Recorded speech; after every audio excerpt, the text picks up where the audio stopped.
और हम आ गए हैं हिडम्बा के खेतरों में बाजरी वाटने के लिए। भैंसों के लिए कुछ खाना नहीं है तो वाटने के लिए आ गए हैं।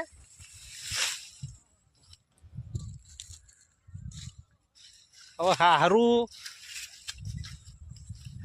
कशु खावानुं है ने भैंसों माटे ઊભી બાજરી વાળવા મોડી છે।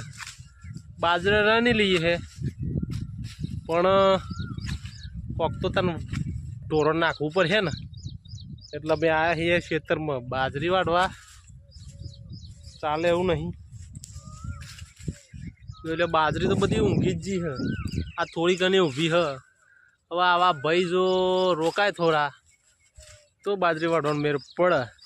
એમાં પાછા અંબાલાલને પૂછવું પડશે કે 14 તારીખની આગાહી છે અને જો પૂછ્યા વગર બાજરી વાઢી દીધી અને અંબાલાલે આગાહી કરી દીધી તો ભૂકા નીકળી જતો ને એમ કશું મળશે ને એક દોનો એ કારણ કે ઘણો બધો વાઢેલી પડી છે અને પલળીએ જી છે। એટલે આપણે અંબાલાલને હવે ફોન કરીએ કે અંબાલાલ કાકા 14 તારીખની આગાહી છે બરાબર પૂછવું પડશે। હા।